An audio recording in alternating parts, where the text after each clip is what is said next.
கடையநல்லூர் சட்டமன்ற தொகுதியில் பார்த்திபனாகிய நான் போட்டியிடுகிறேன் சுயேட்சை வேட்பாளராக.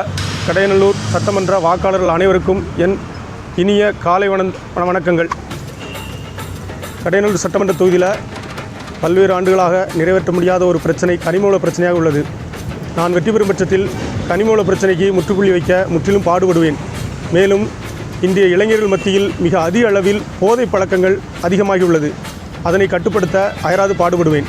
மேலும் நமது கடையநல்லூர் சட்டமன்ற தொகுதியில் உள்ள அனைத்து கிராமங்களுக்கும் உள்ள முதியோர் வயோதிகர் அனைவருக்கும் மாதந்தோறும் மருத்துவ முகாம்கள் நடத்த ஏற்பாடு செய்வேன். மேலும் கல்வி கற்ற அனைத்து படித்த பட்டதாரிகளுக்கும் வேலைவாய்ப்பு கிடைக்கும் பட்சத்தில் மாதந்தோறும் அவர்களுக்கு உதவிகரமாக இருக்கக்கூடிய வேலைவாய்ப்பு முகாம்கள் நடத்தி தரப்படும்.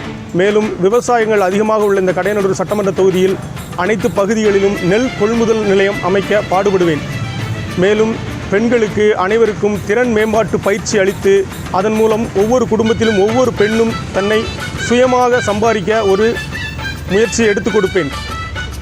இதுபோன்ற எண்ணற்ற திட்டங்களை நிறைவேற்ற தயாராக உள்ளேன். ஆகவே கடையநல்லூர் சட்டமன்ற தொகுதி வாக்காளர்கள் அனைவரும் சுயேட்சை வேட்பாளராகிய எனக்கு உங்கள் பொன்னான வாக்குகளை அளித்து என்னை மாபெரும் வெற்றி பெற செய்யுமாறு உங்களை பேரன்போடு கேட்டுக்கொள்கிறேன். நன்றி.